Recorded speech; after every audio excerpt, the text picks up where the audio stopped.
إن الحمد لله نحمده ونستعينه ونستغفره ونؤمن به ونتوكل عليه ونعوذ بالله من شرور أنفسنا ومن سيئات أعمالنا من يهده الله فلا مضل له ومن يضلله فلا هادي له وأشهد أن لا إله إلا الله وحده لا شريك له وأشهد أن محمدا عبده ورسوله صلى الله تعالى عليه وعلى آله وأصحابه أجمعين আল্লাহ সুবহানাহু ওয়া তাআলার মহান দরবারে লাখ শুকরিয়া জ্ঞাপন করছি, যিনি আমাদেরকে মাহে রমজানের শেষ দিকে সালাতুল জুমা আদায় করার জন্য মারকাজুল উলুম আল ইসলামিয়া জামে মসজিদে আসার তৌফিক এনায়েত করেছেন। এজন্য বলি আলহামদুলিল্লাহ। রমজান মাস বিদায় ও পরবর্তী করণীয় এ বিষয়ে আজকে আলোচনা হবে ইনশাআল্লাহ সুবহানাহু ওয়া তাআলা। রমজান অত্যন্ত গুরুত্বপূর্ণ মাস। আমরা দীর্ঘ আলোচনা এটা শুনেছি। এই রমজান সম্পর্কে হাদিসে বর্ণিত হয়েছে, আবু হুরায়রা রাদিয়াল্লাহু তাআলা আনহু থেকে বর্ণিত। তিনি বলেন, রাসূলুল্লাহ সাল্লাল্লাহু আলাইহি ওয়াসাল্লাম মসজিদের মিম্বারে প্রথম ধাপে পা রেখে বললেন আমিন, দ্বিতীয় ধাপে পা রেখে বললেন আমিন, তৃতীয় ধাপে পা রেখে বললেন আমিন। ফাকিলা লাহু ইয়া রাসূলুল্লাহ মা কুনতা তাসনাউ হাদা। সাহাবায়ে কেরাম প্রশ্ন করলেন, ইয়া রাসূলুল্লাহ, আপনি তো এই কাজটা এর আগে কখনো করেন নাই, কিসের উপরে আমিন বললেন? ফাকালা ক্বালা লি জিবরাইল আলাইহিস সালাম। রাসূলুল্লাহ সাল্লাল্লাহু আলাইহি ওয়াসাল্লাম বললেন, আমাকে জিবরাইল আলাইহিস সালাতু ওয়াস সালাম বললেন, রাগিমা আনফু আবদিন দাখালা আলাইহি রমাদান ফালাম ইউগফার লাহু। ওই ব্যক্তি ধ্বংস হোক যেই ব্যক্তির সামনে রমজান আগমন করলো অথচ তার গুনাহ ক্ষমা করা হয় নাই। রমজান তার উপর অতিক্রম করলো অথচ তার জীবনের গুনাহগুলো ক্ষমা করা হয় নাই, এই ব্যক্তি ধ্বংস হোক। রাসূলুল্লাহ সাল্লাল্লাহু আলাইহি ওয়াসাল্লাম বলেন, আমি বললাম আমিন। দ্বিতীয় ধাপে যখন পা রাখা হলো, জিবরাইল বললেন, রাগিমা আনফু আবদিন যুকিরতু ইনদাহু ফালাম ইউসাল্লি আলাইহি। ওই ব্যক্তি ধ্বংস হোক যে ব্যক্তির সামনে আপনার আলোচনা হলো অথচ আপনার প্রতি সে দুরূদ পড়ল না, সালাত করল না। আল্লাহর রাসূলের নাম শোনা মাত্র দুরূদ পড়া, সংক্ষিপ্ত ভাবে এতটুকু কমপক্ষে বলা সাল্লাল্লাহু আলাইহি ওয়াসাল্লাম, এটা যে বলল না সে ধ্বংস হোক। আমি বললাম আমিন। তৃতীয় ধাপে পা রাখার পরে জিবরাইল বললেন, রাগিমা আনফু আবদিন আদরাকা ওয়ালিদাইহি ওয়া হাদাহুমা। ধ্বংস হোক ওই ব্যক্তি যে নিজের পিতা মাতা উভয়কে অথবা কোন একজনকে তার নিকটে পেল, ফালাম ইয়াদখুলুল জান্নাতা, অথচ তাদের খেদমত করে সে জান্নাত লাভ করতে পারল না। ফাকুলতু আমিন, আমি বললাম আমিন। হাদিসটা বাইহাকির 8287 নম্বর হাদিস, মুস্তাদরাকে হাকিম এটা 7252 নম্বর হাদিস, নাসিরউদ্দিন আলবানী রাহমাতুল্লাহ আলাইহি তার সহিহ যঈফ হাদিসের ধারাবাহিকতায় 75 নম্বরে বয়ান করেছেন। হাদিসটা সহিহ। সহিহ ইবনে হাব্বানের 409 নম্বর হাদিস। হাদিস সহিহ। এই হাদিসের শুরুতেই জিবরাইল বললেন, ধ্বংস হোক ওই ব্যক্তি যে রমজান মাস পাইল অথচ তার গুনাহ ক্ষমা হলো না। আমাদেরও এখনো হিসাব করার সময় আছে। রমজান মাস আমাদের উপর অতিক্রম করলো, আমাদের গুনাহগুলো আল্লাহর দরবারে ক্ষমা হয়েছে কিনা, আমরা আল্লাহর দরবারে ক্ষমা প্রাপ্তদের অন্তর্ভুক্ত হলাম কিনা। এরকম যারা রমজান মাস অতিক্রম করলো, আল্লাহর ক্ষমা নিয়ে যারা মুক্তি লাভ করলো, রমজানের পরে ঈদের দিন তাদের জন্য পুরস্কার ঘোষণা করা হয়। ঈদের দিনকে হাদিসের পরিভাষায় ইয়াউমুল জায়েজা বলে আখ্যায়িত করা হয়েছে। আল্লাহর পক্ষ থেকে ফেরেশতারা রাস্তায় নেমে আসেন, যারা সিয়াম আদায় করলো, রমজানে কিয়াম আদায় করলো, এদেরকে সালাম করে তাদের জন্য দোয়া করতে থাকে। আল্লাহর দরবারে এই দিনকে ইয়াউমুল জায়েজা, পুরস্কারের দিন হিসেবে আখ্যায়িত করা হয়। রাসূলুল্লাহ সাল্লাল্লাহু আলাইহি ওয়াসাল্লাম যখন মদিনায় গেলেন, মদিনার লোকেরা বছরে 2 দিন আনন্দ ফুর্তি করত, খেলাধুলা করত।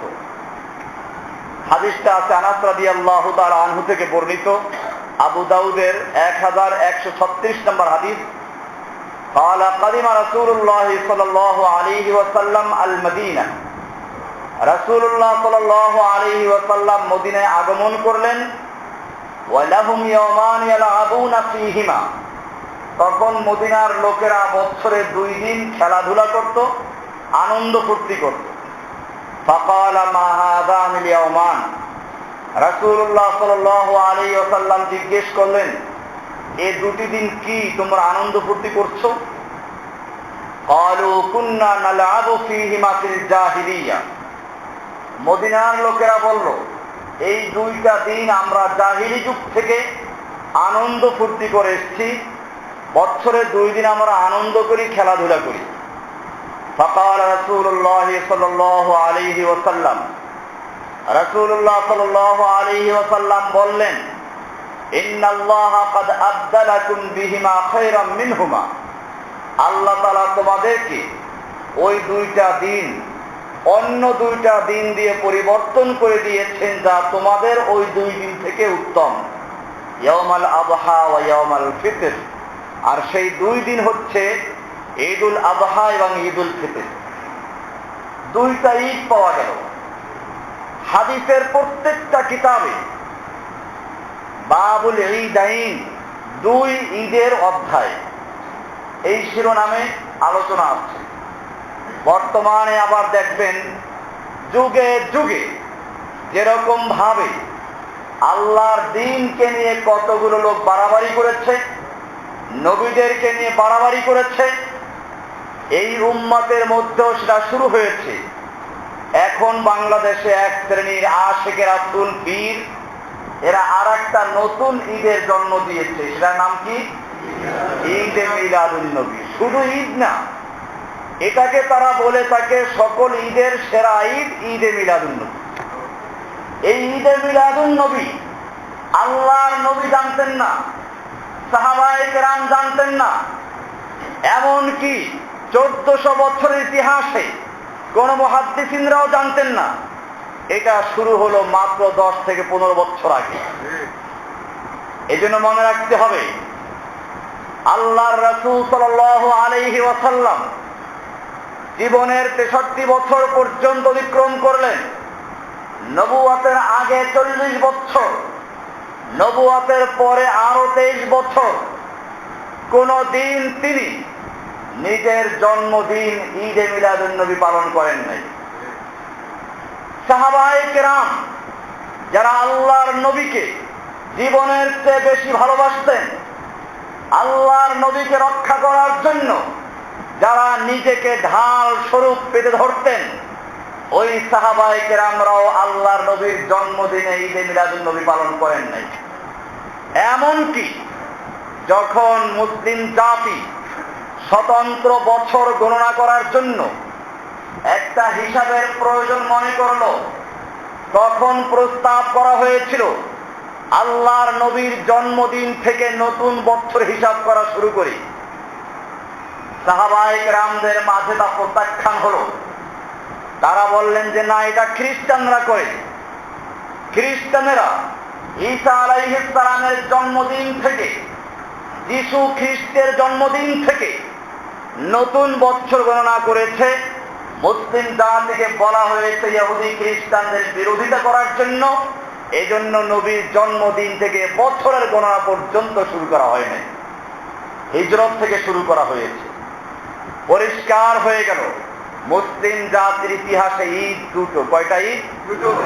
ঈদুল ফিতর, ঈদুল আযহা, এছাড়া কোনো ঈদ নেই। আল্লাহর নবীর সাহাবীরা আল্লাহর নবীর জন্মদিনে ঈদে মিলাদুন নবী উদযাপন করার জন্য জশ্নে জুলুসে ঈদে মিলাদুন নবী নাম দিয়ে রাস্তায় কোনো মিছিল বের করেন নাই। এখন বর্তমানে আল্লাহর নবীর তথা কথিত একদল আশেক দাবিদার মেয়ে লোকেরা পর্যন্ত রাস্তায় মিছিল করে ঈদে মিলাদুন নবীর মিছিল। এরকম বেদাত যুগে যুগে তৈরি হয়েছে, এখনো হচ্ছে।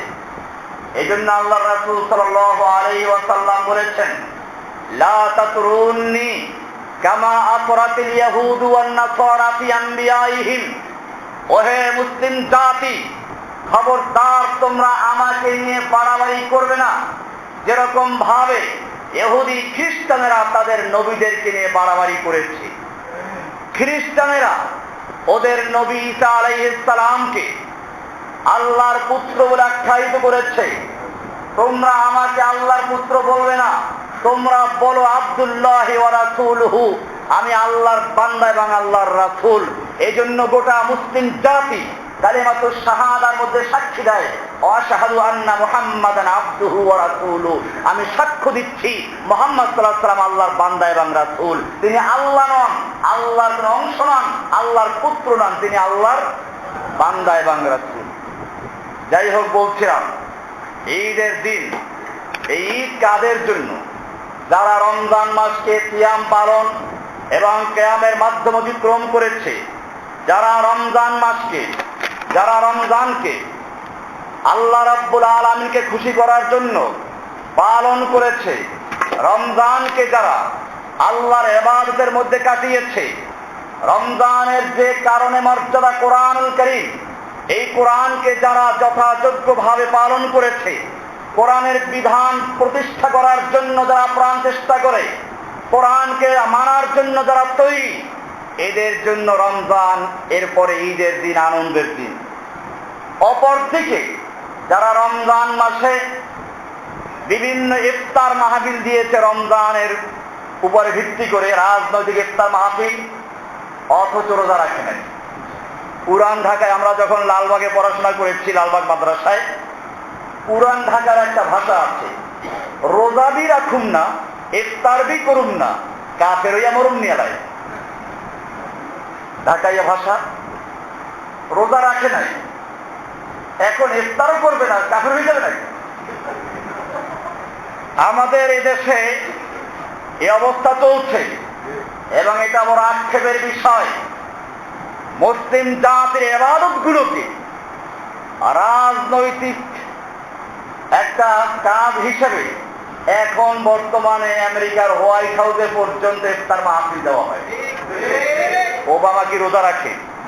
ও বাবার বউ রোজা রাখে, ওর 14 গোষ্ঠী রোজা রাখে, একটা মুরতাদ। ওবামা অন্য কাফের না, এটা একটা মুরতাদ। মুরতাদের শাস্তি আর কাফের শাস্তি এক না। ইসলামী হুকুমত যদি ক্ষমতায় আসে, মুরতাদদের সোজা শাস্তি আল্লাহর রাসূলের নির্দেশ, মান বাদদালা দীনাহু ফাকতুলুহু, যে ব্যক্তি তার দ্বীনকে পরিবর্তন করে তাকে কতল করেছে। যাই হোক, ঈদের দিন কতগুলো আমল আছে করণীয়, যেমন ইস্তেহবাবুল গসলে ওয়াত তাতায়্যুব ওয়া লুবস আজমালিস সিয়াব, গোসল করা, সুগন্ধি ব্যবহার করা, ভালো কাপড় চোপড় পরিধান করা, এটা একটা মুস্তাহাব আমল, আল্লাহর রাসূল সাল্লাল্লাহু আলাইহি ওয়াসাল্লাম করেছেন।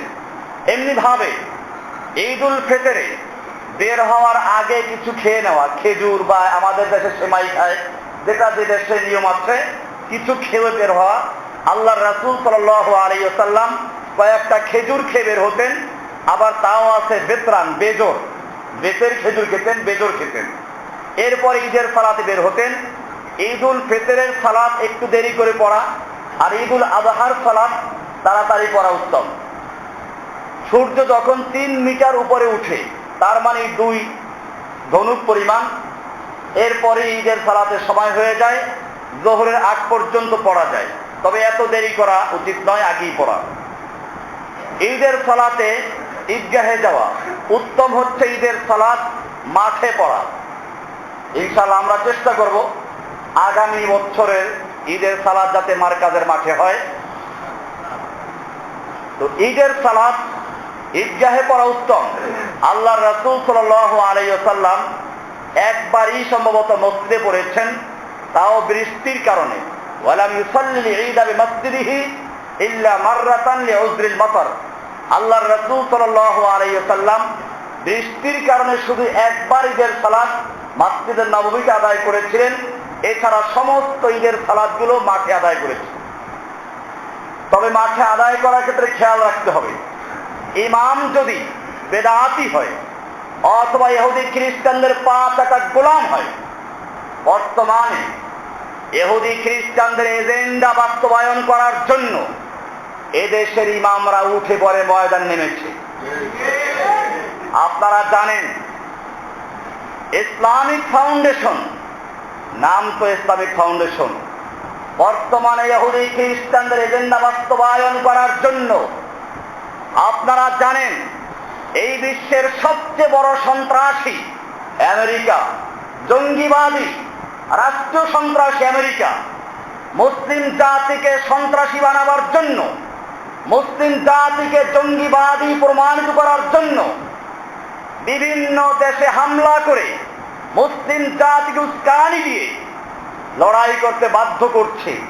আবার তারাই বিভিন্ন ইমামদেরকে দায়িত্ব দিচ্ছে জঙ্গিবাদের বিরুদ্ধে বক্তব্য দেওয়ার জন্য। ইসলামিক ফাউন্ডেশন থেকে নতুন পরিকল্পনা গ্রহণ করা হয়েছে, হয়তো আজকেও আসতে পারে। 10 জন 20 জন করে বিভিন্ন মসজিদে টিম যাবে, ইমামদেরকে অবশ্যই জঙ্গিবাদের বিরুদ্ধে বক্তব্য দিতে হবে।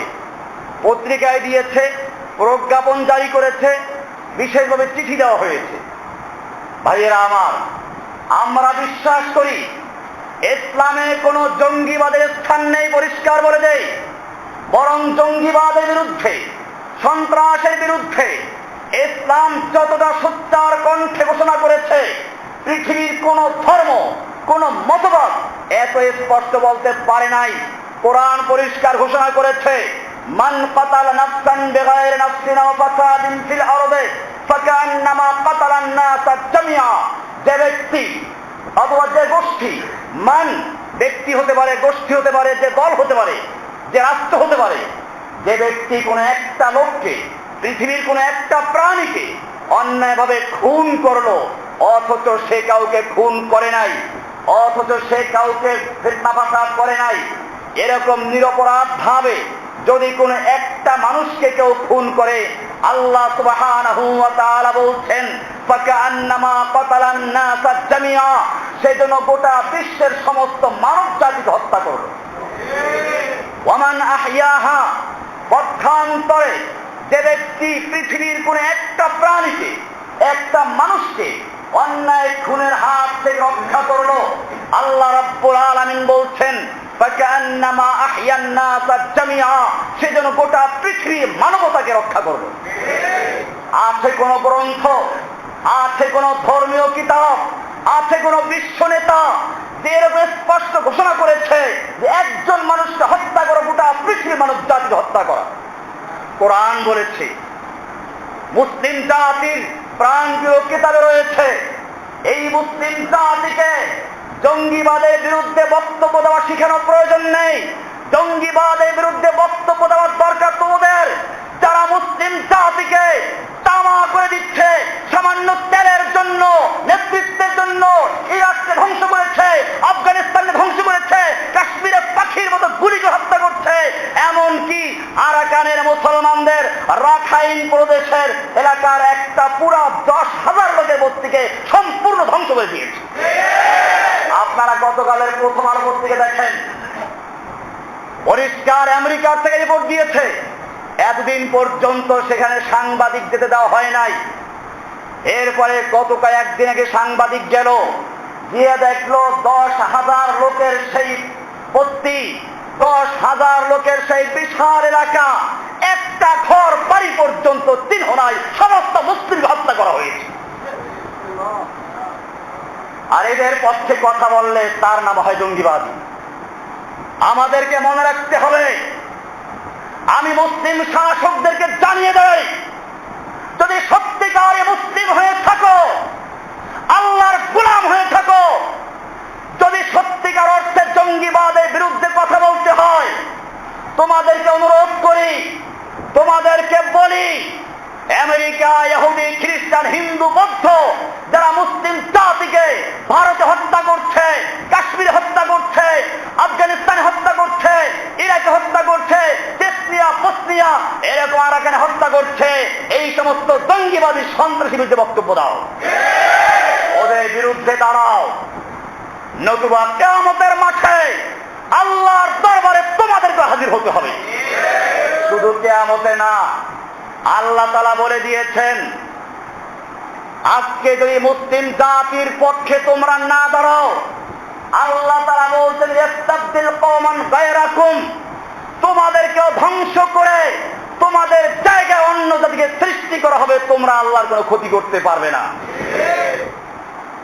প্রমাণ দেখেছো, তোমরা যত ইহুদি খ্রিস্টানদের গোলামি করো, জেনে রাখো হত্যা করার সময় ওই বার্মার আরাকানি মুসলমান সবচেয়ে ভালো মুসলমান ছিল তা আমরা বলি না, সবচেয়ে মুসলিম ছিল তা না, তোমাদের মতো সেকুলার মুসলিম, পপুলার মুসলিম, ধর্মনিরপেক্ষ মুসলিম একজন নামাজ পড়ে নাই, সেও মুসলিম, শুধু ওরা দেখে থেকে খতনা করেছে আর কে মুসলমান নাম ধারণ করেছে, পাইকারি হত্যা করেছে। এই দেশও এর ব্যতিক্রম নয়, এদেশকে নিয়েও চক্রান্ত হচ্ছে, এখনো সময় আছে, তওবা করো মুসলমান, আল্লাহর পথে ফিরে আসো, তোমার এই চাকরি, তোমার এই দালালি চিরস্থায়ী না। আমার আফসোস লাগে, এই দেশের কত বড় বড় আলেম সিঙ্গাপুরে গিয়ে রয়ের প্রধানের সাথে বৈঠক করেছে,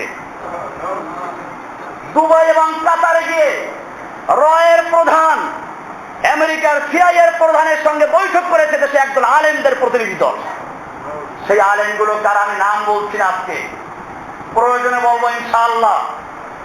এই আলেমগুলো গিয়ে ইহুদি খ্রিস্টানদের শিখানো জঙ্গিবাদের বিরুদ্ধে বক্তব্য দিচ্ছে, ওদের মুখে আরাকানে মুসলমানদের পক্ষে কথা উঠে না, ওদের পক্ষে কাশ্মীরি মুসলিমদের পক্ষে কথা উঠে না, ওদের পক্ষে আফগানিস্তানের মুসলিমদের পক্ষে কথা উঠে না, ইরাকের মুসলিমদের পক্ষে কথা উঠে না। ইহুদি খ্রিস্টানদের পাঁচ একটা গোলাম, একদল ইমাম আজকে মুসলিম জাতির মাথার উপরে ভর করে বসে আছে। ভাইয়েরা আমার, জানি না আমি কতদিন পর্যন্ত আর বক্তব্য দিতে পারবো, কিন্তু জেনে রাখো, এই মুসলিম জাতির জন্য প্রত্যেকটা মানুষকে একটা বলিষ্ঠ কণ্ঠস্বর হতে হবে। তোমাদের কণ্ঠ রোধ করা যাবে না। এই কণ্ঠের মালিক আল্লাহ। কণ্ঠের মালিক কে?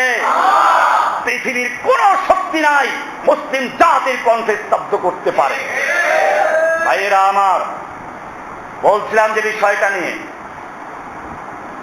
আলোচনা হচ্ছিল ঈদ নিয়ে। ঈদের মুসাল্লা ঈদগাহ, ঈদগাহে নামাজ পড়ব ঠিকই, কিন্তু এটাও মনে রাখতে হবে, সেখান থেকে বলছিলাম ইহুদি খ্রিস্টানদের কোনো পাঁচটা গোলাম, কোন বেদাতি, কোন মুশরিকের পিছনে সালাত আদায় করা যায় নেই, হারাম সম্পদ। এরপর ঈদের আর একটা আদব হচ্ছে, ঈদের সালাতে মেয়ে লোকরা যেতে পারবে, শিশুরা যেতে পারবে।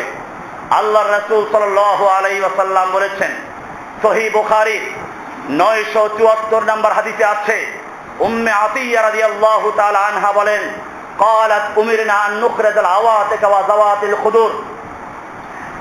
আল্লাহর রাসূল সাল্লাল্লাহু আলাইহি ওয়াসাল্লাম হুকুম করেছেন বুড়ি পর্দানাসীন সমস্ত মহিলাদেরকে পর্যন্ত ঈদগাহে হাজির হওয়ার জন্য।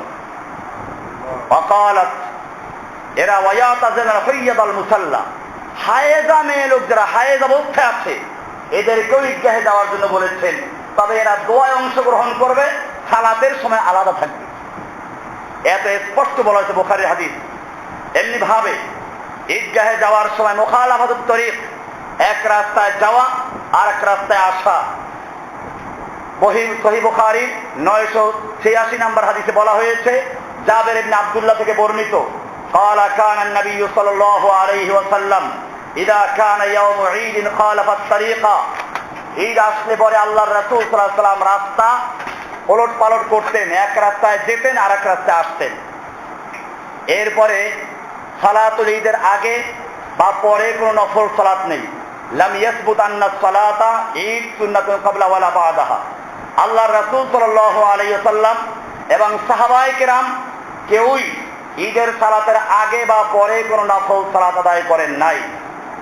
এমনি ভাবে সালাতুল ঈদ এর জন্য খুতবা হবে এবং খুতবা শুনতে হবে।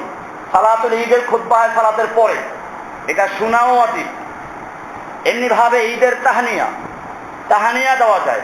সাহাবায়ে কেরাম যখন একজনের সঙ্গে দেখা হতো, আমরা যেমন বলি ঈদ মুবারক, সাহাবায়ে কেরাম বলতেন তাকাব্বালাল্লাহু মিন্না ওয়া মিনকা, আল্লাহ তাআলা তোমার এবং আমার পক্ষ থেকে কবুল করুন। আমরা মুসলিমদের যেটা বলার সেটাই বলবো, আল্লাহর রাসূল বলেছেন, সাহাবায়ে কেরাম বলেছেন, কি বলবো আমরা?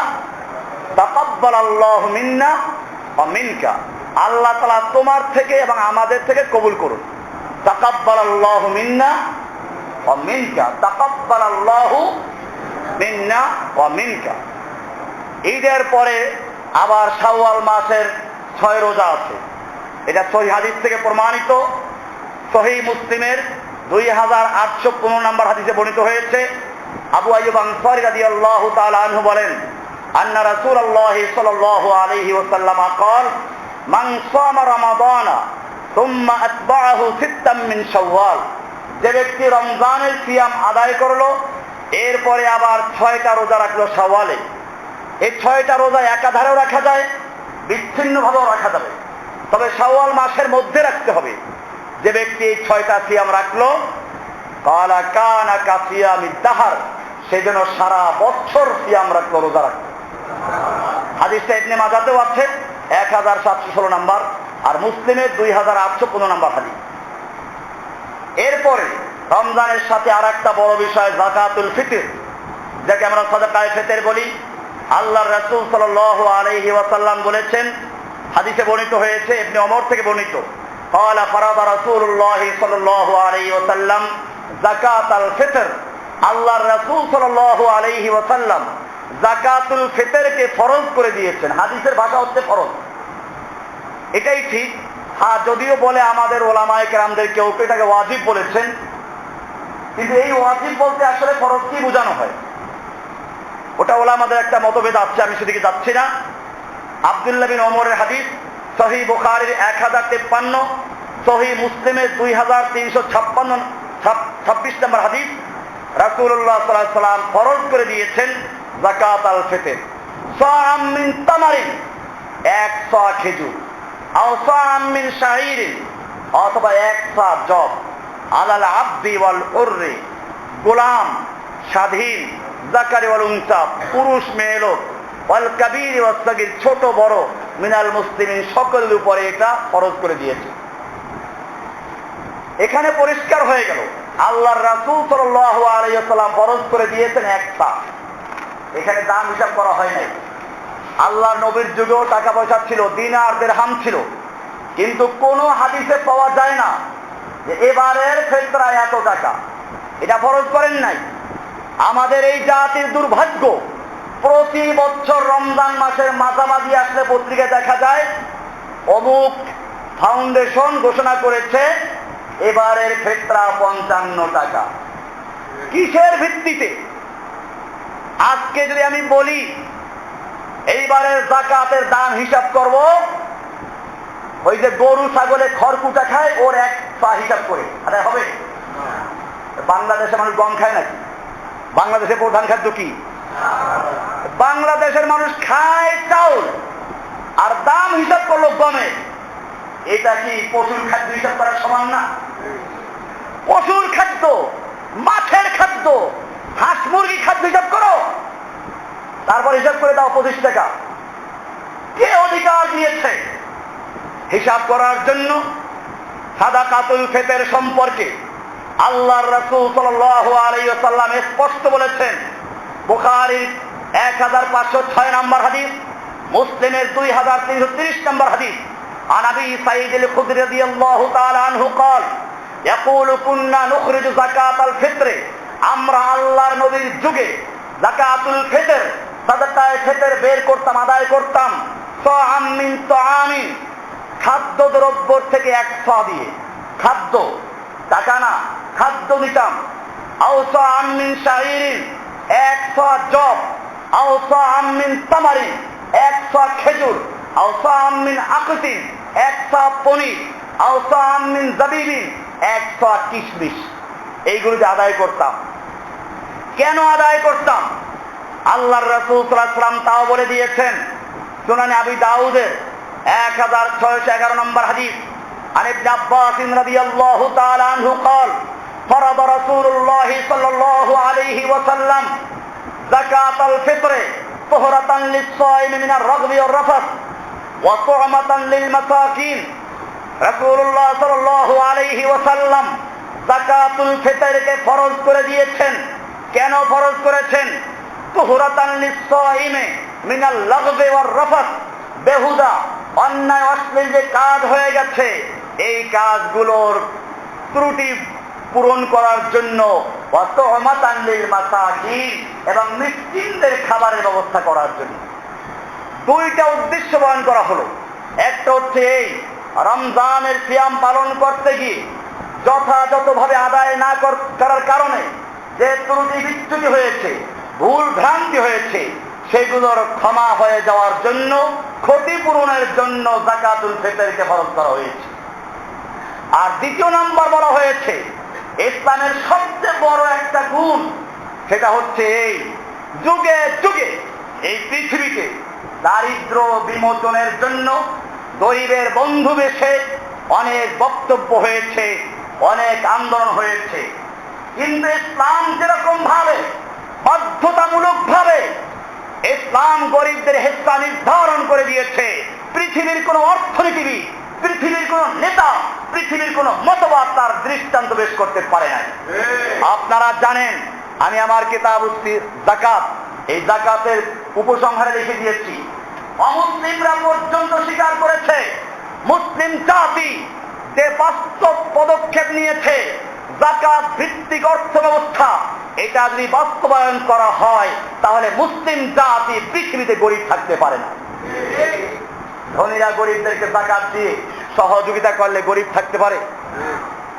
আজকে মনে রাখতে হবে, স্থায়ীভাবে ধনী করার জন্য একদিকে যাকাতের ব্যবস্থা করা হয়েছে, আর একদিকে ঈদের দিন যাতে কোনো গরিব আনন্দ ফুর্তি থেকে বঞ্চিত না হয়, ঈদের আনন্দ যাতে তাদের থেকে ছুটে না যায়, সেজন্য গরিবদের ঈদ আল্লাহর নবী আগে আদায় করতে বলেছেন, পরিষ্কার বলে দিয়েছেন যাকাতুল ফিতর বা সাদকায়ে ফিতর ঈদের আগে আদায় করলে সেটা যাকাতুল ফিতর হিসেবে আদায় হবে। আর যদি আগে আদায় না করে আদায় করতে হবে, কিন্তু ওই ফজিলত পাওয়া যাবে না।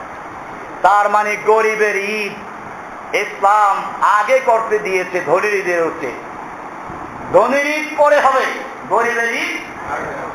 এই জন্য আব্দুল্লাহ ইবনে ওমর রাদিয়াল্লাহু তাআলা আনহু ঈদের একদিন দুই দিন আগেই তার সাদাকাতুল ফিতর আদায় করে দিতেন, এক দুই দিন আগে আদায় করে দিতেন।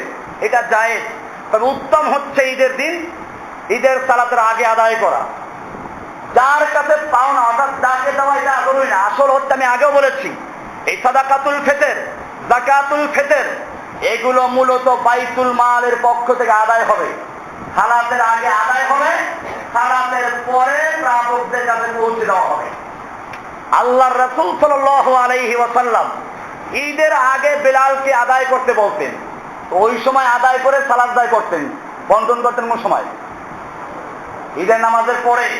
এটা মনে রাখবেন, বন্টন হয় ঈদের সালাতের পরে, আদায় হয় কখন? আগে। আপনারা আগে আদায় করে দিলে ইনশাআল্লাহ আগে আদায় করার সব পেয়ে যাবেন। হ্যাঁ, বাইতুল মালের পক্ষ থেকে পরবর্তীতে যথাযোগ্য স্থানে বন্টন করা হবে। এই জন্য আমাদের এখানে যারা বাইতুল মাল হিসেবে আমাদের যেটা আছে, এখানে যারা দিতে চান তারা দিয়ে যাবেন।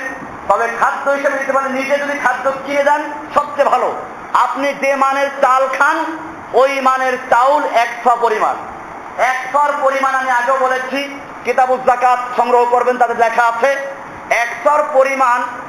100 মানে কৌটা, একটা 6 মানে কৌটা, নবীর যুগে যেটা দিয়ে মাপ হতো। এখন একটা কৌটায় চাউল যদি 1 কৌটো দেই, যে ওজন হবে, গম দিলে কি সে ওজন হবে? এই জন্য 100 মাপে বেশ কম হয়। অনেকে অনেক রকম বলে, আসলে বিষয়টা পরিষ্কার হবেন। চাউল যদি ওজন করা হয়, আল্লাহর নবীর যুগে যেই ছ ছিল ওই ছর ভিতরে 100 পরিমাণ চাউল ওজন করলে, ভালো চাউল, তার ওজন হয় গিয়ে প্রায় 2 কিলো 500 গ্রামের মতো। কেউ বলেছেন 400, কেউ বলেন 500 গ্রাম, 2.5 কিলো। আর গম যদি মাপা হয়, ভালো গম হলে হয় 2 কিলো 40 গ্রাম। খেজুর হলে আরেক রকম হয়, কিশমিশ হলে আরেক রকম হয়। এজন্য আপনি যেই মানের চাল খান ওই মানের চাউল 2.5 কেজি করে দিয়ে দিবেন, এটা সবচেয়ে উত্তম। আর চাউল নিজে যদি কিনে দিতে না পারেন, একজনকে উকিল বানাই দেওয়া, যে আপনি আমাদের পক্ষ থেকে চাউল কিনে দিয়ে দিবেন, তাহলে আমি উকিল হয়ে গেলাম, এরপরে আমি আপনার মান অনুযায়ী চাউল কিনে দিলাম, সেটা একটা বিষয় হতে পারে। অর্থাৎ আমি বলতে আমি বুঝাচ্ছি যারা এটা বাইতুল মালের পক্ষ থেকে আদায় করবে, এইভাবে আদায় করা এটা গরিবের হক, এটা আদায় করতে হবে। ইসলাম পরিষ্কার করে দিল যে ঈদের দিনে ধনী গরিব, আমির ফকির সব মানুষ যাতে ঈদের আনন্দ ভাগাভাগি করতে পারে সেজন্য নির্দিষ্ট হক দিয়েছে। আছে পৃথিবীর কোন ধর্ম, আছে পৃথিবীর কোন লিডার, আছে পৃথিবীর কোন অর্থনীতিবিদ যে পৃথিবীর গরিবের জন্য ধনীদের মালের মধ্যে নির্দিষ্ট অংশ নির্ধারণ করে দিয়েছে, এরপরে ঈদ করার জন্য আবার আরেকটা অংশ ধার্য করে দিয়েছে? পৃথিবীর কোথাও নেই। এই জন্য ইসলামকে বুঝবেন। ইসলাম গ্রহণ করে কেবল মুসলমান হলাম আর গরু খেলাম, এর নাম মুসলমান হতে পারে, মুসলিম হতে পারে না। ভাইরা আমার, আল্লাহর রাসূল সাল্লাল্লাহু আলাইহি ওয়াসাল্লাম এই যাকাতুল ফিতর আদায় করেছেন নিজের পক্ষ থেকে, নিজের পরিবারের পক্ষ থেকে, অধীনস্থ যারা আছে। এমনকি ঈদের রাতে শবে সাদেকের পূর্বে যে ব্যক্তি জন্মগ্রহণ করবে তার পক্ষ থেকে আদায় করতে হবে, এটাই বিশুদ্ধ। পেটের সন্তান যদি থাকে তার পক্ষ থেকে দেওয়া জরুরি না, তবে যদি কেউ দিয়ে দেয় সবচেয়ে ভালো। কারণ অনেক আমাদের বক্তব্য আছে, পেটে যদি সন্তানের বয়স 5 মাস হয়ে যায় তাহলে তার দেহ তৈরি হয়ে গেছে, রূহ তৈরি হয়ে গেছে, সে মানুষ, অতএব তারটাও দিতে হবে। অবশ্যই এটা সমস্ত উলামায়ে কেরামদের একমত না এ ব্যাপারে। আমি বলি বিপর্যয় থেকে মুক্ত থাকার জন্য যদি আল্লাহ তাআলা কারো এরকম সন্তান তার স্ত্রী পেটে রেখে থাকেন তাহলে দিয়ে দেওয়া ভালো, তবে ওয়াজিব না। এরপরে সাদাকাতুল ফিতর বর্তমানে আমাদের দেশে নিষ্ফসা, অর্ধতা আসলো, এটাও জেনে রাখুন, নইলে ব্যস্ত লাগবে, আপনারা না জানলে অন্য জায়গায় গিয়ে ঠকে যাবেন। নিষ্ফসার বিষয়টা হচ্ছে, এটা হাদিসে মুসলিমের হাদিস 2331 নম্বর হাদিসে আছে, আল্লাহর রাসূল সাল্লাল্লাহু আলাইহি ওয়াসাল্লামের যুগে ছোট বড় সবার পক্ষ থেকে 100 করে আদায় করা হতো। আবু সাঈদ খুদরি বলেন, ফালাম নাজাল নুখরিজুহু হাত্তা কাদিমা আলাইনা মুআবিয়া ইবনে আবি সুফিয়ান, আমরা এরকম 100 করে দিতে এসেছিলাম। এমত অবস্থায় সিরিয়ার গভর্নর আমিরে মুআবিয়া রাদিয়াল্লাহু তাআলা আনহু হজ করতে বা উমরা করতে আসলেন। ফাকাল্লামান নাস আলাল মিম্বার, তিনি মিম্বারে বক্তব্য দিলেন, বললেন যে আগে মদিনায় গম ছিল না, এখন 100 গম, 100 খেজুর দিয়ে অর্ধ সা গম কেনা যায়, অতএব অর্ধ সা আদায় করলে চলবে। এটা একটা আমির মুআবিয়ার একটা ইজতিহাদ, এই ফতোয়া দিলেন। এই ফতোয়া দেওয়ার পরে বিশিষ্ট সাহাবীরা প্রতিবাদ করলেন, বলেন না এটা হবে না, আল্লাহ নবী যেটা বলেছেন ওটাই থাকবে। কিন্তু আবু সাঈদ খুদরি বলেন, মানুষেরা সেই কথা ফাখাযান নাস বিযালিকা, অনেক মানুষ এটা গ্রহণ করলো, এইটা গ্রহণ করলো হানাফিরা, গ্রহণ করলো বাঙালিরা, গ্রহণ করলো ইন্ডিয়ারা, গ্রহণ করলো পাকিস্তানিরা, আরবরা এখনো গ্রহণ করেনি। আপনি আরব দেশে যান, ঈদের আগের দিন যারা আরবে গেছেন দেখবেন যে রাস্তায় ওই 100 করে চাউল বস্তা ভরে ফেলানো আছে, বিক্রি হচ্ছে, ওখান থেকে কিনে কিনে দাম দিচ্ছে। আরবরা বুঝলো আল্লাহর নবীর যে সওয়াব ছিল ওটাই আদায় করতে হবে। আবু সাঈদ খুদরি বলেন, ক্বাল আবু সাঈদিন ফাআম্মা আনা ফালা আযালু উখরিজুহু কামা কুনতু আখরিজু আবাদান মা ইশতু। আবু সাঈদ খুদরি কঠোরভাবে বললেন, আমি আল্লাহর নবীর যুগে যেরকম ভাবে এক সা আদায় করতাম সেরকম আদায় করছি, এবং যতদিন পর্যন্ত আমি জীবিত থাকবো ততদিন পর্যন্ত আমি এক সা আদায় করতে থাকবো। উনি আমির বাবের ইস্তেহাদ মানেন নাই। বোঝা গেল কোরআন এবং হাদিস যেখানে স্পষ্ট আছে সেইখানে যত বড় ইমাম, যত বড় ব্যক্তির ইস্তেহাদ হোক না কেন, ইস্তেহাদ চলবে কোন জায়গায়? যেখানে কোরআন হাদিসের স্পষ্ট বাণী নাই। যেখানে কোরআন এবং হাদিসের স্পষ্ট বাণী আছে, আল্লাহর নবীর স্পষ্ট বক্তব্য আছে, সেইখানে দুনিয়ার কোন ব্যক্তির ইস্তেহাদ মানা যাবে না। এটা পরিষ্কার। কাজে নেসফা, অর্ধফা, এরপরে আবার এটা হিসাব করে বাংলায় আবার গম, গমের পরে আবার চলে গেছে কোথায়? বাংলার মানুষ কি গম খায়? তো গম দিয়ে তো হিসাব করছো, ভুসি দিয়ে হিসাব করো। কারণ গম তো মানুষে কম খায়, গরু খায়, মানুষে গরুতে ভুসি খায়। হাঁস মুরগি খাদ্য হিসাব করো, অর্ধফা। হাঁস মুরগি মানুষে খায়, হাঁস মুরগিতে ঘাস খায়, ঘাস দিয়ে হিসাব করো। এইসব পাগলামি ইসলামকে দুষ্টামি করা ছাড়া আর কিছুই না। ভাইয়েরা আমার, আমি পরিষ্কার বলি, যারা কোরআন এবং সহিহ হাদিস মতো চলতে চান তাদেরকে স্পষ্ট মনে রাখতে হবে, যেখানে কোরআনের স্পষ্ট আয়াত আছে অথবা যেখানে স্পষ্ট হাদিস আছে সেইখানে পৃথিবীর কোন ব্যক্তি, কোন মুজতাহিদ, কোন ইমামের কথা মানা যাবে না। মানতে হবে একমাত্র এক ব্যক্তির কথা, সে ব্যক্তিকে রাসূলুল্লাহ সাল্লাল্লাহু আলাইহি ওয়াসাল্লাম। এই জন্য কে বলল এই নেসফার প্রচলন হয়েছে সেই আমির মুআবিয়ার যুগ থেকে? ওনার বক্তব্য কেন্দ্র করে কেউ গ্রহণ করেছে, কেউ গ্রহণ করে নাই। এরপরেও আমরা বলবো বিষয়গুলো আমরা নিজের আমল করার জন্য সচেতন থাকবো, দুনিয়ার মানুষকে বুঝাবার চেষ্টা করো। আমার কিতাবুজ যাকাতের ভিতরে বিষয়গুলো সব লেখা আছে, আপনারা এটা পড়বেন।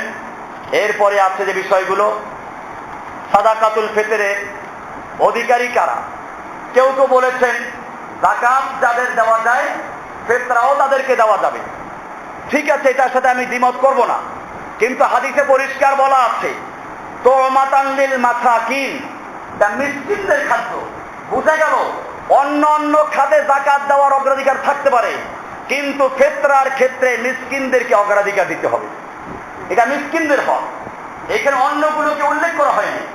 আল্লাহর রাসূল সাল্লাল্লাহু আলাইহি ওয়াসাল্লাম আবু দাউদের 1611 নম্বর হাদিসে আগেও বলেছিলাম, ইবনে আব্বাস বলেন ক্বালা ফারাদা রাসূলুল্লাহ সাল্লাল্লাহু আলাইহি ওয়াসাল্লাম যাকাতাল ফিতর। আল্লাহর রাসূল সাল্লাল্লাহু আলাইহি ওয়াসাল্লাম এই সাদাকাতুল ফিতর এটা ফরজ করে দিয়েছেন। কেন ফরজ করেছেন? তুহরাতান লিস-সাইমি মিনাল লাগবি ওয়ার রাফাস, বেহুদা অশ্লীলতা যা হয়ে গেছে রমজান মাসে এটার ক্ষতিপূরণের জন্য। ওয়াতুমাতান লিল মাসাকিন, এবং মিসকিনদের খাদ্য হিসাবে। মিসকিনদের খাদ্য, বোঝা গেল এটা স্পেশাল মিসকিনদের খাদ্য, এইখানে অন্যান্য খাতের প্রসঙ্গ নাই। এরপরে বলেছেন মান আদ্দাহা ক্বাবলা সালাতি, যে ব্যক্তি সালাতের আগে এটা আদায় করে দিল ফাহিয়া যাকাতুন মাকবুলাহ, এটা আল্লাহর কাছে কবুল এবং গ্রহণযোগ্য যাকাত হিসাবে হয়ে যাবে। ওয়ামান আদ্দাহা বাদা সালাত, আর যে ব্যক্তি সালাতের পরে আদায় করলো ফাহিয়া সাদাকাতুম মিনাস সাদাকাত, এটা অন্যান্য দানের মধ্য থেকে একটা দান। আদায় করতে হবে, কিন্তু ওই মর্যাদার পাওয়া গেল না যেটা আপনি আগে পেয়েছেন। অনেকে আছেন গ্রামের বাড়িতে সদকায়ে ফিতর দিবেন, কেমনে দিবেন সেটা আমি এইভাবে বলে দেই। আপনি আপনার নিকট কাউকে বলে দেন যে আমার পক্ষ থেকে চাউল কিনে এই মানের চাউল ওকে দিয়ে দাও, আমি তোমার টাকা দিয়ে দিব, এটা আদায় হয়ে যাবে। অথবা আপনি টাকা পাঠিয়ে দেন, এখন বর্তমান যুগে বিভিন্ন লাইনে টাকা পাঠানো যায়, টাকা পাঠিয়ে দেন, উকিল বানাই দিবেন। একজন উকিল থাকবে আপনার পক্ষ থেকে, সে ওটা কিনে দিবে। বাংলাদেশে সেমাই কিনে দিতে পারেন, সেমাই ঈদের দিনে খায়। এরকম ভাবে আপনার আরো যে খাদ্যগুলো আছে এগুলো দিতে পারেন, খাদ্য দেওয়া শর্ত। এ সম্পর্কে আরো একটা হাদিস আছে, যে হাদিসটা আছে সহিহ বুখারী 1439 নম্বর হাদিস, আবু সাঈদ খুদরি থেকে বর্ণিত। ক্বালা কুন্না নুখরিজু ফি আহদি রাসূলিল্লাহ সাল্লাল্লাহু আলাইহি ওয়াসাল্লাম ইয়াউমাল ফিতরে সাআম মিন তাআমিন, আমরা আল্লাহর নবীর যুগে আমরা আমাদের খাদ্য থেকে এক সা পরিমাণ ফিতরা আদায় করতাম। কি পরিমাণ? এক সা পরিমাণ। সার পরিমাণ আমি আগেই বলেছি। এরপরে আর একটা হাদিস সহিহ বুখারীতে আছে 1423 নম্বর হাদিস, এইখানে আসতে যেটা বললাম 1 দিন 2 দিন আগে দেওয়া যাবে। এখন আবার অনেকে শুনলাম কালকে আমাকে ফোন দিয়ে বললো যে না 1 দিন 2 দিন আগে দেওয়া যাবে না, ঈদগাহে দিতে হবে এবং তাদের নির্দিষ্ট বাইতুল মালে জমা দিতে হবে। এটা ভুল কথা। এটা হ্যাঁ, যদি ইসলামী হুকুমত থাকে তখন মুসলিমদের বাইতুল মালের পক্ষ যে আদায়কারী থাকবে তাদের কাছে আমরা তুলে দেব। এখন যেহেতু এরকম বাইতুল মাল নেই, কাজেই যদি কেউ ব্যক্তিগতভাবে আদায় করে করতে পারে, অথবা মুসলিমদের যে জামাগুলো আছে, সহি জামার আমির যারা আছে, তাদের যে বাইতুল মাল সেখানে আপনি আদায় করে দেন, তারা বন্টন করে দিবে, এটা হতে পারে। 1 দিন 2 দিন আগে আদায় করা যাবে, সেটা আমি বলছিলাম। বুখারীর 1423 নম্বর হাদিসে বলা হয়েছে, ফাকানা ইবনু ওমর ইউতি আনিস সগীর ওয়াল কবীর হাত্তা ইন কানা ইউতি আন বানি। ইবনে ওমর রাদিয়াল্লাহু তাআলা আনহু ছোট বড় সকলের পক্ষ থেকে আদায় করতেন। ওয়া কানা ইবনে ওমর ইউতিহা আল্লাযিনা ইয়াকবালুনাহা। ইবনে ওমর সরাসরি যারা এই ফিতরা পাওয়ার যোগ্য তাদের হাতে তুলে দিতেন। ওয়া কানু ইউতুনা ক্বাবলাল ফিতরি বিয়াউমিন আও ইয়ামাইন, এবং তিনি 1 দিন বা 2 দিন আগে আদায় করে দিতেন। 1 দিন বা 2 দিন আগে। এটাতে বোঝা গেল যে 1-2 দিন আগে আদায় করা যাবে। বাকি উত্তম হচ্ছে ওটাই যেটা বললাম, ঈদের দিন সকালে সালাতের আগে আদায় করে, এটা উত্তম। আর যেটা বললাম এখন ওটা যায়। আর কেউ যদি ঈদের সালাতের আগে আদায় করতে পারে নাই, তাহলে অবশ্যই তাকে ঈদের সালাতের পরে আদায় করতে হবে। বাকি এটা নফল অন্যান্য দানের মতো সওয়াব হবে, আদায় করা জরুরি। এরপরে যাকাতুল ফিতর এক এলাকা থেকে আরেক এলাকায় দেওয়া যাবে কিনা, এগুলো আমাদের বইতে লেখা আছে, এটা দেওয়া যাবে। এরকম ভাবে একজনের যাকাত ফিতরা কয়েকজনকে দেওয়া যাবে, আবার কয়েকজনের ফিতরা একজনকে দেওয়া যাবে। এরকম ভাবে আমরা ফিতরার বিষয়গুলো খেয়াল রাখবো। যাকাতুল ফিতর এটা একটা হক, কার উপরে ওয়াজিব এটা আপনারা পড়ে নেবেন। আমি ওটা যাকাতুল কিতাবুজ যাকাতে লিখে দিয়েছি। হানাফিদের বক্তব্য হচ্ছে যার উপরে যাকাত ফরজ হয় ওই পরিমাণ মাল যদি ঈদের আগের রাতে সুবহে সাদেকের সময় থাকে তাহলে তার উপরে ফিতরা ওয়াজিব হয়। বাকি যাকাতের জন্য শর্ত হচ্ছে বছর পূর্ণ হওয়া, ফিতরার জন্য তা জরুরি না। এটা হানাফিদের মত। অন্যান্য ইমামদের মত এবং সহিহ মত যেটা হাদিস অনুযায়ী আমরা যারা সহিহ মনে করি সেটা হচ্ছে, কেউ বলেছেন 3 দিনের খাদ্য যার কাছে আছে, আর কেউ বলেছেন 1 দিনের খাদ্য যার কাছে আছে সেও ফিতরা দিবে। যেহেতু এটা ওই সমস্ত গরিবদের হক, তাদের কিছুই নাই, তো আমরা এইভাবে আদায় করব, ফিতরা আদায় করব। পরিশেষে রমজানের শেষ জুমা হিসেবে জুমাতুল বিদা বলতে আবার কিছু বলছি না, এই আরেক বিদআত। পত্রিকা দেন জুমাতুল বিদা, এই সমস্ত জুমাতুল বিদা কি জিনিস? হজ্জাতুল ওয়াদা বলা হয় বিদায় হজকে, কারণ আল্লাহ নবীর জীবনের শেষ হজ ওটাই জন্য। রমজান কি একেবারে জীবনের শেষ? রমজান আল্লাহ দুনিয়া যতদিন থাকবে রমজান থাকবে। কাজেই রমজানের শেষ জুমাকে জুমাতুল বিদা বলা হয়। এটা কোনো কোরআন হাদিসের ভাষা না, সাহাবীরা জানতেন না।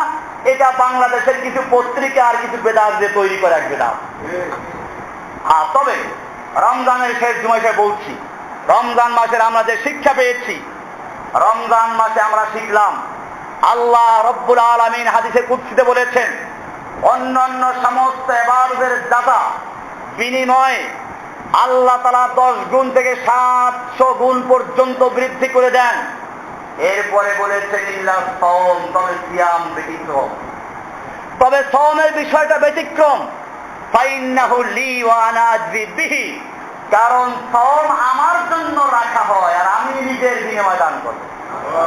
আমি বলেছিলাম যে খালি তো সাওম আল্লাহর জন্য রাখি তা না, সালাতও আল্লাহর জন্য করি, হজও আল্লাহর জন্য করি। আল্লাহ কি বললেন যে সাওমটা আমার জন্য রাখা হয়? অন্যগুলোও তো আল্লাহ তোমার জন্য রাখি না, বিষয় আছে। অন্যগুলোর মধ্যে লৌকিকতা থাকতে পারে, রিয়া থাকতে পারে, মানুষকে খুশি করে থাকতে পারে, কিন্তু সিয়ামের মধ্যে তা সম্ভব নয়। যদি কোনো ব্যক্তি আল্লাহকে সন্তুষ্ট করার জন্য সিয়াম না রাখে তাহলে সে উযু করতে গিয়ে পানি খাইতে পারে, ডুব দিয়ে পানি খাইতে পারে, গোসল করতে গিয়ে পানি খাইতে পারে, দুনিয়ার কেউ দেখলো না। এরপরেও যে ব্যক্তি পিপাসায় কলিজা শুকিয়ে গেছে, উযু করার সময় পানি মুখে পর্যন্ত দিয়েছে, মুখের মধ্যে পানির মিষ্টি ভাবটা পাচ্ছে, এরপরেও পানি সে গিলে ফেলছে না, পানি পান করছে না, কারণ কি? একমাত্র আল্লাহকে ভয় করে, আল্লাহকে সন্তুষ্ট করার জন্য আল্লাহ আমাকে দেখবেন, দুনিয়ার কোনো শক্তি দেখছে না, আল্লাহ দেখতে পাচ্ছেন, এই মনে করে যেহেতু সিয়াম রাখা হয়, এই জন্য আল্লাহ বলেছেন সিয়াম আমার জন্য, এর বিনিময়টা আমি নিজেই দান করতে চাই। এখান থেকে বড় শিক্ষা হচ্ছে এই যে আল্লাহকে ভয় করে গলার ভিতরে পানি থাকা সত্ত্বেও পান করলাম না, অথচ কলিজা শুকিয়ে যাচ্ছে। ওই শিক্ষা নিতে হবে যে আল্লাহ তখন দেখেন আমার জীবনের সকল ক্ষেত্রে, সব কাজে, গোপনে প্রকাশ্যে, ওই আল্লাহ সবকিছু দেখেন। আমি গোপনে যেন কোনো হারাম কাজ করতে না পারি। আমি যখন রাস্তা দিয়ে চলবো, কোন মেয়ের দিকে, সুন্দরী যুবতী মেয়ের দিকে নজর পড়ে গেল, আমি তখন মনে করব যে আল্লাহ তাআলা সিয়াম অবস্থায় পানি পান করলে দেখে, সে আল্লাহ আমার চোখের অবস্থাও দেখে। আমার মনের অবস্থা জানেন, টেবিলের সামনে দিয়ে ঘুষ নেওয়া যেমন দেখে, এরকম গোপনে টেবিলের নিচে দিয়ে ঘুষ নিলেও সে আল্লাহ তাআলা দেখে। এই শিক্ষা রমজান থেকে আমাদেরকে নিতে হবে। মনে রাখতে হবে আর একটা জিনিস, এই রমজান মাস কোরআন নাজিলের মাস। এই কোরআন নাজিল করেছেন আল্লাহ রাব্বুল আলামিন। আমি সবসময় বলে থাকি আলো হিসাবে, আলো আলো আলো কি জিনিস আমি বলে থাকি, আল্লাহ রাব্বুল আলামিন মানুষকে চক্ষু দিয়েছেন দেখার জন্য, কিন্তু চোখের পাওয়ার যত ভালো থাকুক না কেন, যত চোখ ভালো থাকুক না কেন, যদি চোখের সামনে কোনো আলো না থাকে দেখা যাবে। অন্ধকারের সময় চোখ তো আমাদের ঠিকই আছে, কিছুই দেখি না। চোখ দিয়ে দেখতে হলে আলোর প্রয়োজন। তাদের আলো, সূর্যের আলো, তারকার আলো, মোমবাতির আলো, অথবা যে কোনো আলো ছাড়া আপনার চক্ষু যত ভালো হোক আপনি কিছুই দেখতে পাবেন না। ঠিক তেমনি ভাবে আল্লাহ রাব্বুল আলামিন মানব জাতিকে আর একটা চক্ষু দিয়েছেন, জ্ঞানের চক্ষু, আকল এবং বিবেক বুদ্ধির চক্ষু। এই চক্ষু দিয়েছেন আল্লাহকে চেনার জন্য, আল্লাহর বিধানকে জানার জন্য। কিন্তু এখানেও রহস্য আছে। চামড়ার চোখ দিয়ে যেমন আলো ছাড়া দেখা যায় না, ঠিক তেমনি ভাবে জ্ঞানের চক্ষু দিয়েও, বিবেকের চক্ষু দিয়েও আপনি কিছুই দেখতে পাবেন না যতক্ষণ পর্যন্ত জ্ঞান চোখের সামনে একটা আলো না থাকবে। কি না থাকবে? জ্ঞান চোখের সামনে যে আলোর প্রয়োজন, সেই আলো সূর্যের আলো না, সে আলো চন্দ্রের আলো না, তারকার আলো না, মোমবাতির আলো নয়। সে আলো হচ্ছে আল্লাহর পক্ষ থেকে আসা, কদ জাআকুম মিনাল্লাহি নূরুন ওয়া কিতাবুম মুবিন। আল্লাহ রাব্বুল আলামিন কোরআনুল কারীমকে সে আলো হিসেবে ঘোষণা করে দিয়েছে। এই আলো জ্বালাতে হবে। মনে রাখবেন, ইসলাম থেকে সরানোর জন্য শয়তান বিভিন্ন আকারে চক্রান্ত করছে। শয়তান জিনা করলে খুশি হয় না, শয়তান চুরি করলে খুশি হয় না, শয়তান বদমাশি করলে খুশি হয় না, কারণ জানে এই কাজগুলো যারা করে তারা সওয়াবের কাজ মনে করে করে না, গুনাহ মনে করেই করে। একটা চোর জানে চুরি করা অন্যায়, একটা ঘুষখোর মনে করে ঘুষ খাওয়া অন্যায়, সুদখোর জানে সুদ খাওয়া অন্যায়, অন্যায় মনে করেই খায়। জীবনের যে কোনো এক প্রান্তে গিয়ে হয়তো তওবা করতে পারে, এই জন্য শয়তান এতে খুশি হয় না। শয়তান খুশি হয় যদি কোনো ব্যক্তি ইবাদতের নামে কি করে, ইবাদতের নামে অন্যায় কাজ করে। যেমন এই রমজান মাসে একদল মানুষ কোরআন খতম পড়াইলো মরা মা বাবার নামে পয়সা দিয়ে, এরা সবের কাজ মনে করে পড়াইলো, অথচ আমার এই মরণের আগে পরে বই আছে, পরিষ্কার লিখে দিয়েছি রেফারেন্স সহ, হানাফি মাযহাব দাবি করো, হানাফি মাযহাবের ফতোয়ায়ে শামী, তাফসীরে মারিফুল কোরআন পরিষ্কার লিখে দিয়েছে, মৃত্যু ব্যক্তির ইসালে সব উদ্দেশ্যে পারিশ্রমিকের বিনিময়ে, টাকা পয়সার বিনিময়ে কোরআন খতম পড়া, দোয়া অভিযোগ পড়া সম্পূর্ণ হারাম। যে পড়ে সেও হারাম কাজ করে, যে পড়ায় সেও হারাম কাজ করে। শয়তান খুশি হারাম কাজ করলে অথচ সওয়াবের নিয়তে, আর তওবা করবে? চোর চুরি করে তওবা করতে পারে, কিন্তু যারা এই রমজান মাসে পয়সা দিয়ে হুজুরদেরকে দিয়ে দোয়া করাইলো, খতম করাইলো মরা মা বাবার নামে, সে কি তওবা করবে? এটা স্থায়ী গুনাহ। এরকম ভাবে আমাদের দেশে অনেক খতম তৈরি করেছে, খতমে নারিয়া, খতমে খাজা গান, দুরুদে নারিয়া, দুরুদে তাস, এই সমস্ত কি কি বই আছে, নাফিউল খালায়েক, তারপরে আছে কি যেন 12 চাঁদের ফজিলত, এরপরে আছে কি মকসুদুল মুমিনিন। এই সমস্ত বাজারের কতগুলো বই আছে, ওই যে ঔষধ তৈরি করে, মায়ের তৈরি করে, ছেলে বিক্রি করে ক্যানভাসার, এরকম কিছু বই আছে মার্কেটে, কোনো দলিল নাই, রেফারেন্স নাই। জনৈক ব্যক্তি বলেন হাদিসে আছে। কোন হাদিসে আছে? আমাদের কিতাবগুলো পড়ুন, প্রত্যেকটা কিতাবে প্রত্যেকটা হাদিসের রেফারেন্স উল্লেখ করা আছে। তালাশ করুন, কোরআনের আয়াতে আছে, কোন আয়াতে আছে, তাফসীরে কোন জায়গায় আছে, সব উল্লেখ করা আছে। অন্ধ বিশ্বাস করবেন না। আমাদের এটা মনে রাখতে হবে, আল্লাহর রাসূল সাল্লাল্লাহু আলাইহি ওয়াসাল্লাম পরিষ্কার বলেছেন, বারবার বলেছেন, হে আমার উম্মতরা শোনো, কিয়ামতের পূর্বে অসংখ্য দল তৈরি হবে, মত তৈরি হবে। আল্লাহর রাসূল সাল্লাল্লাহু আলাইহি ওয়াসাল্লাম বলেছেন, মান ইয়াইশ মিনকুম বাদি ফাসায়ারা ইখতিলাফান কাসীরা, আমার মৃত্যুর পরে তোমরা যারা থাকবে অসংখ্য মতভেদ দেখবে, দলাদলি দেখবে। আল্লাহর নবী পরিষ্কার বলে দিয়েছেন, ফাআলাইকুম বিসুন্নতি ওয়া সুন্নাতিল খুলাফায়ে রাশিদিন মাহদিয়িন, তখন তোমরা আমার সুন্নাত, আমার তরিকা এবং আমার খুলাফা রাশিদিন তরিকা ধরবে। কোন পীরের তরিকা না, চিশতিয়া না, কাদেরিয়া না, নকশবন্দিয়া না, মুজাদ্দিদিয়া না, কোন তরিকা মানা যাবে না। তরিকা মাত্র একটা তরিকা। কার তরিকা? পরিষ্কার মনে রাখবেন, এদেশের বড় বড় পীর, বড় বড় বুজুর্গ, বড় বড় আলেম বায়াত নেয়, বায়াত কে মাইনে উপর তরিকায় চিশতিয়া, কাদরিয়া, নকশবন্দিয়া, মুজাদ্দিদিয়া কে আয় আল্লাহ উস তরিকাকে নিয়ামতুন কোন নসিব কর। আমি আমার দিন কায়েমের সঠিক পথ বই আছে পাইবেন ওখানে। এই বইয়ের শেষ দিকে দেখবেন পীরদের সম্পর্কে পরিষ্কার লেখা আছে। ওদের বইয়ের রেফারেন্স উল্লেখ করে ওদের বইতে কি লেখা আছে দিয়েছি। এই সমস্ত তরিকার বায়াত নেওয়া যাবে না, বায়াত দেওয়া যাবে না। আমরা চলবো কার তরিকায়? রাসূলুল্লাহ সাল্লাল্লাহু আলাইহি ওয়াসাল্লাম আরো বলেছেন, ও আমার উম্মতরা শুনো, ইন্না বানি ইসরাঈল তাফাররাকাত আলা 72 মিল্লাহ, জেনে রাখো বানি ইসরাঈল 72 ফেরকায় বিভক্ত হয়েছিল। ওয়া তাফতারিকু উম্মতি আলা 73 মিল্লাহ, আমার উম্মত অচিরেই 73 ফেরকায় বিভক্ত হবে। কুল্লুহুম ফিন্নার, ওরা সব জাহান্নামে যাবে, ইল্লা মিল্লাতান ওয়াহিদা, শুধুমাত্র একটা মিল্লাত, একটা দল জান্নাতে যাবে। কয়টা দল যাবে? সাহাবায়ে কেরাম প্রশ্ন করলেন, সেই দলটা কারা? প্রত্যেকটা দল দাবি করে আমরা সেই দল। সেই দলটি কি চরমনাই, সরসিনা, আটরসি, দেওয়ানবাগি, রাজারবাগি, চন্দ্রপাড়া, সুরেশ্বর, কত শহর, এই তো সব বাংলাদেশে। এরপরে ইন্ডিয়াতে আছে, পাকিস্তানে আছে, কত তরিকা। কেউ বাংলাদেশে ইসলাম, বরিশালের ইসলাম, ফরিদপুরের ইসলাম, খাজা বাবার ইসলাম, গাজা বাবার ইসলাম, ল্যাংটা বাবার ইসলাম। আল্লাহ নবীর সাহাবীরা পরিষ্কার জিজ্ঞেস করলেন, ইয়া রাসূলুল্লাহ, সেই একটা দল যারা নাজাত পাবে তাদের পরিচয়টা কি, তারা কোন দল?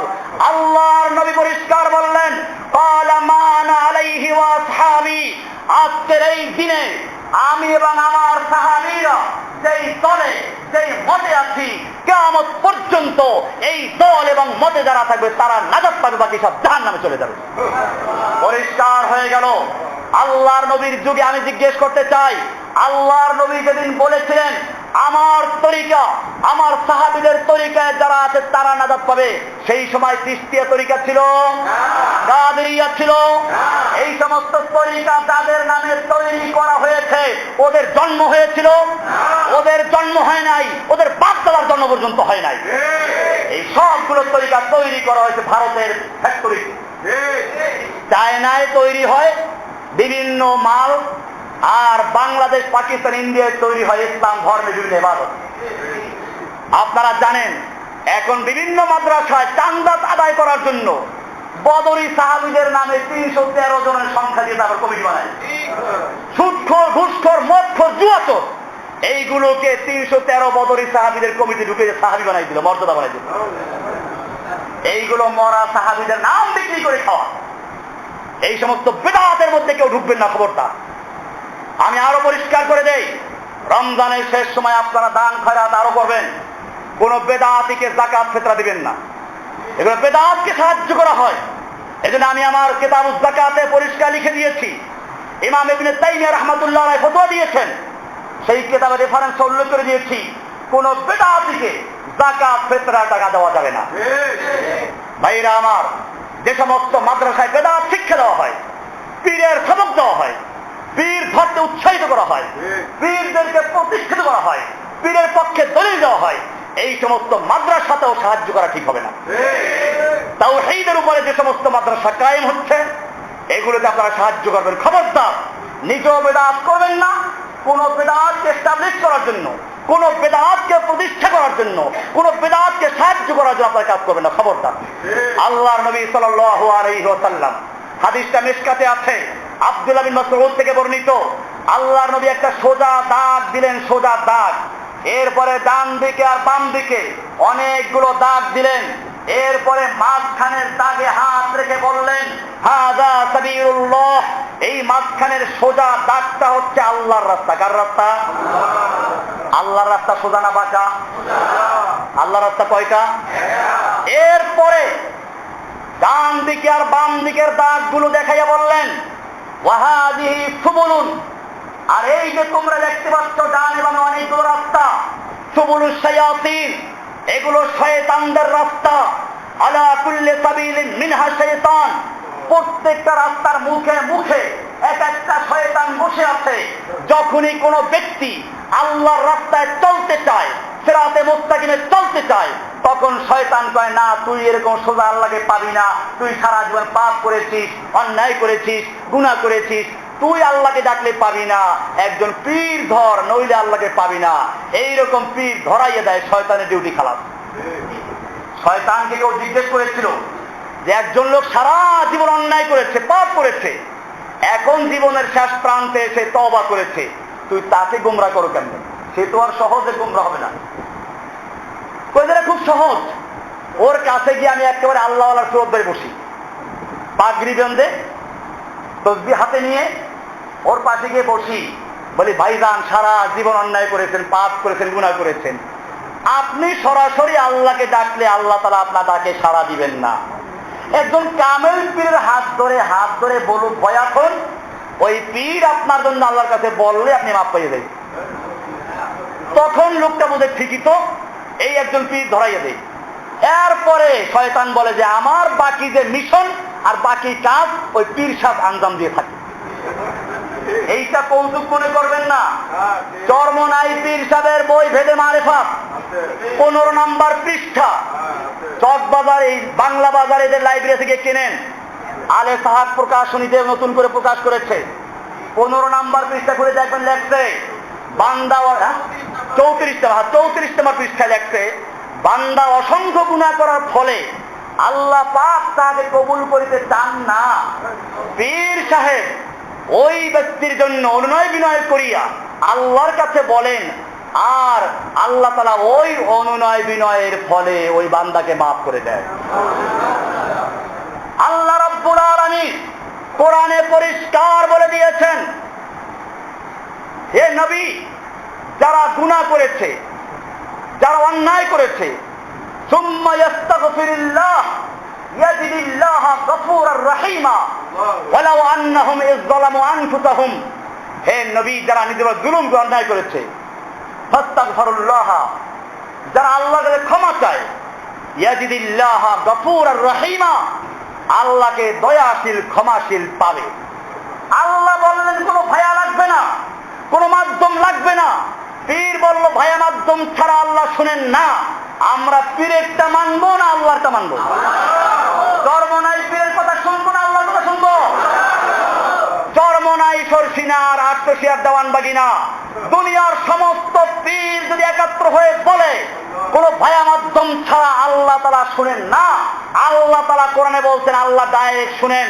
আল্লাহ বলতে উদউনি আস্তাজিব লাকুম, আমাকে ডাক দাও আমি ডাকে সাড়া দিব।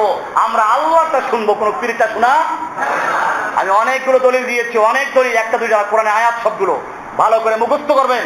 আমি গত জুমায় বলেছিলাম, পীর সাহেবরা বলে প্রধানমন্ত্রীর কাছে গেলে একজন মন্ত্রী এমপির সুপারিশ লাগে, জজের কাছে বললে উকিল ধরা লাগে। আমি বলেছিলাম প্রধানমন্ত্রীর কাছে সুপারিশ লাগে মন্ত্রী এমপির, কেন? প্রধানমন্ত্রী সবাইকে চিনে না। প্রধানমন্ত্রী সবাইকে চিনে না, কে প্রতারক আর কে বাস্তববাদী। এই জন্য মন্ত্রী এমপি যারা চিনে এদের সুপারিশ লাগে। মন্ত্রী এমপিরা প্রধানমন্ত্রীর কাছে পরিচয় দিয়ে দেয়। আল্লাহ কি সবাইকে চিনেন না? আল্লাহ তার বান্দাকে চিনেন না? এই বেটা, প্রধানমন্ত্রীর আপনজন যারা, প্রধানমন্ত্রী ছেলে মেয়ে নাতি পুতি তারা যদি প্রধানমন্ত্রীর কাছে যায় তাহলে কোন মন্ত্রীর সুপারিশ লাগে? প্রধানমন্ত্রীর কাছে তার ছেলে মেয়ে যত পরিচিত, আল্লাহর কাছে আল্লাহর গুনাহগার বান্দা তার চেয়ে অনেক বেশি পরিচিত। পীরের সুপারিশের প্রয়োজন নেই।